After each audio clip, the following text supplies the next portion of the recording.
à vous. Celui qui n'est pas avec moi est contre moi. Celui qui n'amasse pas avec moi disperse. Si Dieu n'est pas Dieu de tout, il n'est pas Dieu du tout. Appelez-moi Isaac, l'oracle du Seigneur. Bon réveil matinal à vous. Si tu te réveilles maintenant, tu fais bien car c'est l'heure de la prière. Bienvenue à notre petit déjeuner spirituel ce matin.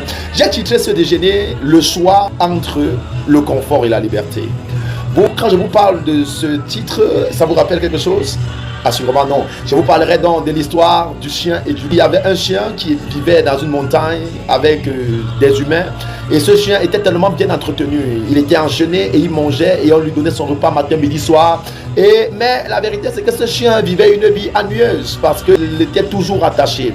Et c'est comme ça là que ce chien nommé Max va décider comme ça là un matin de briser les chaînes et de pouvoir partir. Et quand il a pu se détacher de cette chaîne, il est arrivé sur une montagne, il a commencé à visiter la montagne. Mais chose curieuse, c'est qu'il a rencontré un loup. Et lorsqu'il rencontre ce loup était un loup sauvage qui était habile à batailler pour avoir ce qu'il voulait. Et c'est comme ça là que ce loup va batailler et il va tuer un animal, il va se mettre à manger. Et le chien, étant admiratif de ce que le loup faisait, va vers lui et lui demande: est-ce que je peux avoir une portion de la viande que tu manges? Et le loup va lui répondre en lui disant: je ne te donnerai pas ma viande car je ne donne pas mes choses aux gens qui ne peuvent pas se battre demain pour avoir ce qu'ils désirent. Et le chien, le nommé Max, va réaliser qu'obtenir la liberté implique également de faire face aux défis et aux dangers de la vie sauvage. Et il va non seulement apprendre d'abord quelques années auprès du loup, de la forêt sauvage, il va décider de faire repli dans la maison de son maître. Alain disait clairement que la liberté n'est pas l'absence de contraintes, mais la capacité de choisir ses propres contraintes.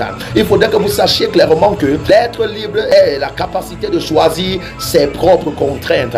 Il y a un proverbe africain qui dit: vaut mieux être pauvre et libre qu'être esclave dans l'abondance. Nous devons nous battre pour sortir de l'esclavage. Frère, n'est esclave ne dépend pas de nous, mais demeurer dans l'esclavage dépend de nous. Il y a Socrate qui disait clairement que la liberté n'a de valeur que si l'on en fait bon usage. Frère, il faut faire un bon usage de la liberté que Dieu te donne. La première des choses, c'est l'équilibre entre la sécurité et la liberté. Il faudrait que vous sachiez que Max, le chien, devait faire un choix très capital pour sa vie.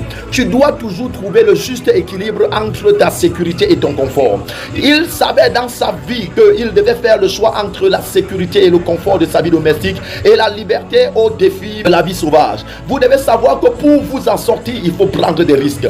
Pour être libre, il faut prendre le risque d'être libre.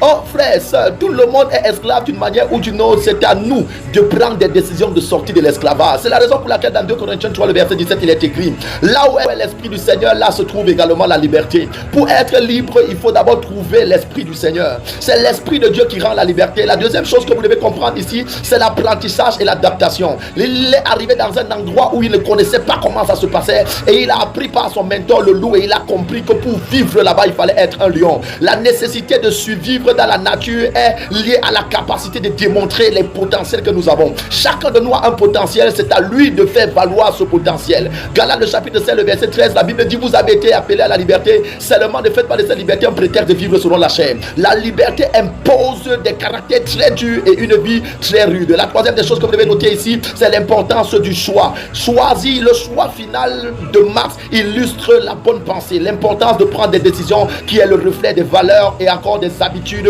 des attitudes que nous ont inculquées nos parents. La Bible dit: montre le chemin à l'enfant qu'il doit suivre et lorsqu'il grandira, il ne s'en détournera pas. Il a fait le choix et le choix c'était la liberté. Jean chapitre 8, le verset 36. Quatrième des choses que vous devrez noter ici, c'est la nostalgie de la liberté. Mais après avoir choisi de retourner chez lui, Max garde en lui le souvenir de la liberté qu'il a connue. La connaissance de la liberté que tu ne pratiques pas te rend simplement esclave. C'est la raison pour laquelle il est écrit dans 1 Corinthiens le chapitre 6 à son verset 20: car vous avez été rachetés à un grand prix, glorifiez Dieu donc dans votre corps, glorifiez-le à cause du rachat. La vie que vous devez vivre, c'est une vie qui rend gloire à Dieu et vous devez vivre pleinement votre liberté. Le cinquième point, c'est la sagesse du loup. Le loup a compris qu'il ne devait pas seulement donner le pain à l'autre, mais il devait l'apprendre à pêcher. N'acceptez pas toujours qu'on vous donne, apprenez vous-même à travailler pour obtenir ce que vous vouliez. C'est la raison pour laquelle il est écrit dans Josué 1, le verset 9: sois courageux et fort, car ne crains rien et ne t'effraie point. Que rien ne t'effraie dans cette vie, que tu ne crains rien et que la main de l'Éternel soit sur toi, que la grâce de l'Éternel soit avec toi. Je finis par cette citation, un proverbe russe qui disait: vaut mieux être le chef d'un chien